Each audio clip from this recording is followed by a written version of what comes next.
La grande édition RCF. Emmanuel Macron reçoit en ce moment le président russe au fort de Brégançon, la résidence d'été du chef de l'État. Oui, Bruno, Vladimir Poutine est arrivé au fort de Brégançon vers 17h dans un hélicoptère aux couleurs de la Russie. Le chef du Kremlin a été accueilli par Emmanuel Macron et son épouse Brigitte, à qui il a remis un bouquet de fleurs. Au programme, un entretien bilatéral suivi d'un dîner.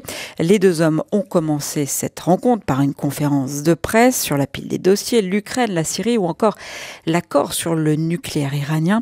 Rappelons que cette rencontre a lieu avant le sommet du G7 qui se déroulera sans la Russie à la fin de la semaine à Biarritz. Isabelle Facon, bonsoir. Bonsoir. Alors, vous êtes la directrice adjointe de la Fondation pour la recherche stratégique. Avant de revenir plus en détail sur cette conférence de presse et les sujets abordés, comment qualifier la nature de cette relation entre Emmanuel Macron et Vladimir Poutine ? On se souvient que le président Macron, tout juste élu, avait accueilli Vladimir Poutine sous les ors de Versailles, que le chef de l'État français s'est rendu l'an dernier à Saint-Pétersbourg. Les deux hommes se parlent, c'est incontestable, mais comment qualifier cette relation ? Bon, c'est un petit peu difficile, on n'est pas dans le secret des dieux, mais c'est vrai que c'est un dialogue qui s'est installé, puisque comme ça a été rappelé pendant cette conférence de presse à laquelle on a assisté tout à l'heure, en fait, il y a eu depuis Versailles, il y a eu beaucoup de réunions. Donc maintenant, les deux hommes se connaissent mieux. On sait à peu près de chaque côté ce que l'autre veut, ce qui casse, ce qui rapproche. Et c'est vrai que c'est des hommes qui sont pas du tout de la même génération, qui, sur la notion de libéralisme, on l'a d'ailleurs entendu ce soir, n'ont pas du tout les mêmes approches, ni sur ce que devrait être l'ordre international. Mais voilà, ce qui plaît sans doute, même s'il ne l'avouera pas à Vladimir Poutine, c'est que avec Emmanuel Macron, au moins, on peut parler des choses telles qu'elles sont. Et donc, de ce point de vue-là, le choix du dialogue est peut-être quelque chose de favorable. Et il y a maintenant un dialogue assez constructif. On sait qu'il s'est maintenu sur les questions de terrorisme, sur les questions cyber. Donc, on ne va pas se cacher que les relations ne sont pas au beau fixe, mais c'est une relation finalement fonctionnelle entre les deux hommes. On est dans la réelle politique. L'Élysée, en tout cas, assume ce mot aujourd'hui. Oui, alors ça semble un petit peu un gros mot pour beaucoup de gens, mais ce que ça veut dire, c'est que en fait, il faut partir des relations telles qu'elles sont, se rendre compte que le tempo ne pourra pas être rapide, compte tenu de l'empilement des désaccords et des crises qui ont eu lieu depuis 2014 et même avant, mais que la réalité, c'est que la Russie est un voisin de l'Europe et que ça, c'est une réalité qu'on peut pas effacer, et que donc il faut essayer d'apaiser finalement cette relation, tout en sachant que les philosophies, les visions du monde et les notions de valeurs libérales, sur tout ça, on a des accords très profonds qui empêcheront un progrès rapide. Un dialogue incontestable, vous l'avez dit, et une manière de se parler peut-être un peu différente. Voilà, Emmanuel Macron, on l'a vu tout à l'heure dans la conférence de presse, cite les auteurs russes, Vladimir Poutine plus terre à terre. Voilà, comment qualifier ce dialogue ? C'est vrai que la conférence de presse peut ne pas envoyer les bons signaux sur le contenu des réunions de travail ensuite, mais on a eu le sentiment que les deux présidents n'avaient pas exactement le même tempo, avec un président français qui semblait plus allant que Vladimir Poutine, qui en fait n'a pas beaucoup donné dans cette conférence de presse. Je pense que pour le président français, il y a le souci d'avoir du résultat et d'avoir quelque chose à présenter aux partenaires du G7 à la fin de la semaine. Et lui, il a plutôt parlé de crise régionale et de conflits en cours, donc la question ukrainienne, la Libye, la Syrie, l'Iran, tandis que Vladimir Poutine, lui, il a parlé plutôt de questions de désarmement, de questions nucléaires et stratégiques, et en fait des questions qui ont trait à la posture américaine. Et ça, c'est quelque chose de très très différent, sachant que Emmanuel Macron n'a pas beaucoup parlé de la question américaine. Alors justement, au cours de cette conférence de presse, vous avez évoqué quelques dossiers. Emmanuel Macron a notamment plaidé devant Vladimir Poutine pour un sommet à 4 sur l'Ukraine dans les prochaines semaines. Pour le président français, il y a, je cite, un vrai changement d'ailleurs dans les relations entre Kiev et Moscou avec l'élection du nouveau président ukrainien Volodymyr Zelensky. Est-ce que sur l'Ukraine, Emmanuel Macron a les moyens de convaincre Poutine de revenir aux accords de Minsk ou de faire évoluer les choses ? en tout cas, il espère qu'avec effectivement la nouvelle situation à Kiev, il y a matière à changement. La France était devenue beaucoup plus explicite sur le fait que finalement, côté réalisation des accords de Minsk, c'était les deux parties qui bloquaient. Et c'est vrai que le président Porochenko ne faisait pas grand-chose non plus pour faire avancer les accords de Minsk. Et pour la diplomatie française, c'est quand même quelque chose qui est déplaisant du point de vue du bilan diplomatique, puisque la France est coparrain de ces accords de Minsk. Et donc le postulat d'Emmanuel Macron, c'est que s'il y a eu mouvement du côté de Zelensky, il faudrait qu'il y ait mouvement aussi du côté de la Russie. Et finalement, dans un cadre où Vladimir Poutine n'a pas été très allant dans les réponses qu'il a faites à Emmanuel Macron durant la conférence de presse, le fait qu'il ait parlé d'un certain optimisme sur cette question-là, laisse peut-être entendre qu'il peut y avoir quelques gestes sur ce dossier, mais je veux être prudente sur la question. Mais c'est vrai que par rapport à l'ensemble de la conférence de presse, le fait qu'il mentionne cet aspect en ces termes, un certain optimisme, est peut-être encourageant. C'est peut-être un geste donc sur le dossier ukrainien, sur la Syrie. Alors là, par contre, peut-être rien à espérer. Vladimir Poutine a déclaré que la Russie soutenait l'armée syrienne dans son combat contre les menaces terroristes. Emmanuel Macron venait de plaider pour un cessez-le-feu dans la province d'Idlib. Emmanuel Macron ne fera pas avancer ses pions sur ce terrain-là. Je crois que sur la question d'Idlib, le président Poutine a été très clair et c'est finalement très conforme à tout ce qui s'est passé ces dernières années depuis le début de l'intervention de la Russie en Syrie. On se souvient de la situation l'année dernière à la même heure dans la Ghouta orientale. Il a même reparlé de légitimité finalement des frappes menées par le régime syrien avec l'appui des Russes contre ce qu'il appelle les terroristes. Et il a également souligné que sa propre base, la base russe à Arménie avait été elle-même l'objet d'attaques de la part de ces terroristes. Et sur ce sujet, on sent bien qu'il ne bougera pas. Et Emmanuel Macron a d'ailleurs dit, il y a Idlib, mais il y a aussi le processus au plus long cours, le projet de constitution, etc. En rappelant que la France, et ça c'est vrai, est plus présente dans le processus de négociation, dans les processus politiques, et qu'il y a eu un effort conjoint russo-français pour essayer de faire converger les différents cadres de négociation. Et sur ça, la Russie a sans doute un peu besoin, peut-être pas forcément de la France ou des Européens spécifiquement, mais de toutes les bonnes volontés, parce que l'on voit qu'en Syrie, la Russie ne parvient pas à faire avancer ces négociations sur projet de constitution, et que sur le volet reconstruction, c'est certainement pas la Russie qui mettra les sous sur la table pour mener cela à bien.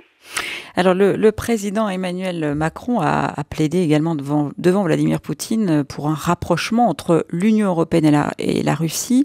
Il a appelé à retrouver la confiance dans un ordre international en recomposition. Je vous propose de l'écouter justement sur ce sujet. La relation de la France et de la Russie et de l'Union européenne est absolument déterminante. Je l'ai dit à plusieurs reprises. Je sais tout ce qui a pu nous séparer, les malentendus des dernières décennies. Je sais aussi les débats qu'il y a sur la relation avec l'Occident. Je sais une autre chose, c'est que la Russie est européenne, très profondément. Et nous croyons dans cette Europe qui va de Lisbonne à Vladivostok.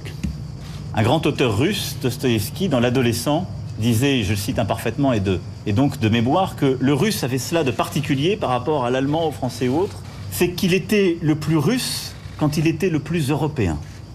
Et en quelque sorte, son nationalisme était toujours plus grand que lui-même et devait embrasser le fait européen. Et je crois très profondément à cela.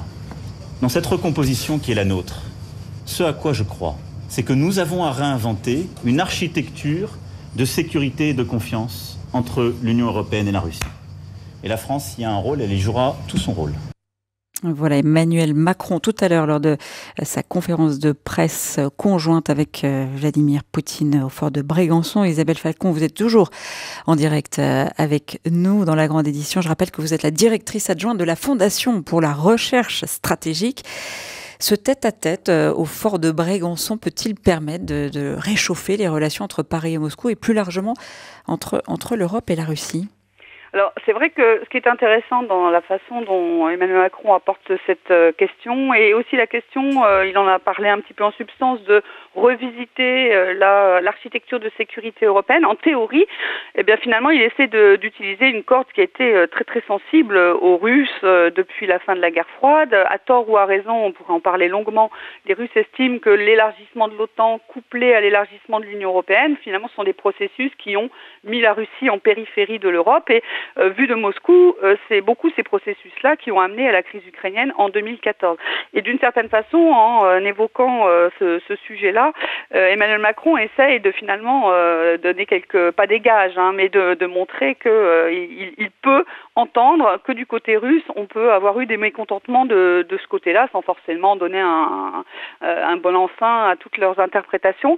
Mais c'est vrai aussi que sur ça, je pense que Vladimir Poutine ne se fait pas forcément beaucoup d'illusions, puisqu'il sait que Macron a des contraintes.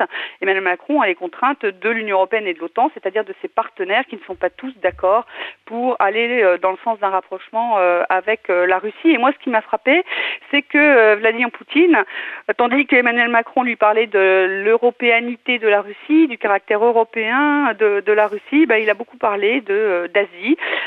Il a parlé de l'Organisation de coopération de Shanghai, du G20, en disant que c'était des groupements tout aussi importants que le G7, etc. Et donc, dans une certaine mesure, on peut s'interroger sur finalement l'intérêt que la Russie, en tout cas Vladimir Poutine, porte encore à toutes ces questions de sécurité européenne et d'arrimage de la Russie à l'Europe. Alors, est-ce que c'est une posture et est-ce que dans les faits, on tombera sur quelque chose d'un petit peu plus constructif?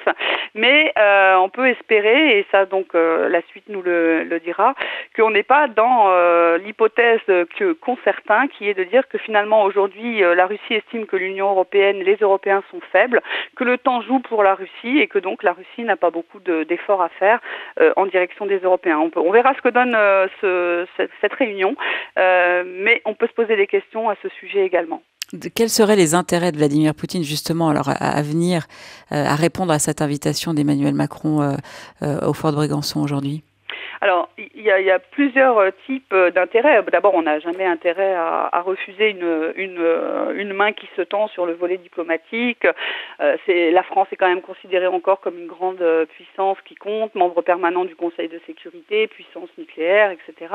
Donc ça, c'est un premier point. Et c'est vrai que Vladimir Poutine va pouvoir mobiliser cette invitation en Russie même pour dire à ses élites et à son opinion publique que, vous voyez, la Russie n'est pas si isolée que ça en Europe finalement, et en plus, sur les grands dossiers du monde, elle est incontournable, et c'est vrai qu'Emmanuel Macron l'a redit ce soir. Donc il a au moins cet intérêt qui est de montrer que finalement la Russie, aujourd'hui, est devenue incontournable sur tous les grands dossiers internationaux. Et de la part d'Emmanuel Macron, cette invitation, c'est une manière aussi pour lui, pour le président français, finalement, d'essayer de reprendre le lead dans une Europe en crise avec une Allemagne affaiblie, une Grande-Bretagne toujours empêtrée dans le Brexit. Alors c'est vrai que le contexte est assez porteur de ce point de vue-là, parce qu'il y a également le Brexit, il y a également la crise politique en Italie. Donc aujourd'hui, effectivement, et ça je pense que Moscou, qui aime bien les relations bilatérales plutôt que la relation avec l'UE, Moscou a bien remarqué ce point, qu'aujourd'hui, en quelque sorte, que ce soit par défaut ou non, Emmanuel Macron est un peu l'homme fort de l'ensemble européen. Et donc il y a cet enjeu, il y a l'enjeu aussi du G7, qui permet aussi d'asseoir la France comme un acteur majeur dans ce qu'Emmanuel Macron appelle les recompositions internationales. Mais je pense qu'il y a aussi quand même une certaine sincérité dans l'idée qu'il faut essayer d'empêcher de laisser la relation Russie-Union européenne dériver trop longuement dans la conflictualité, parce que c'est pas bon pour l'Union européenne, parce que c'est un élément de contexte international qui est défavorable à la stabilité en Europe, et que donc même si on joue le temps long, puisque c'est ce qu'a dit Emmanuel Macron. Tout effort pour essayer d'empêcher cette relation de dériver plus avant dans le conflictuel, eh bien, c'est quelque chose de favorable. Merci beaucoup Isabelle Facon d'avoir été l'invitée ce soir de la grande édition. Je rappelle que vous êtes la directrice adjointe de la Fondation pour la recherche stratégique. Et je rappelle donc, vous le disiez également Isabelle Facon, que ce sommet entre Vladimir Poutine et Emmanuel Macron précède le sommet du G7, instance dont est exclue la Russie depuis 2014 et l'annexion de la Crimée. Il aura lieu donc le week-end prochain à Biarritz. Et justement, une vingtaine de kilomètres de Biarritz, anticapitalistes, altermondialistes et autres opposants au sommet ont commencé à se rassembler dans leur quartier général d'Urugne pour une semaine d'action qu'ils promettent pacifique.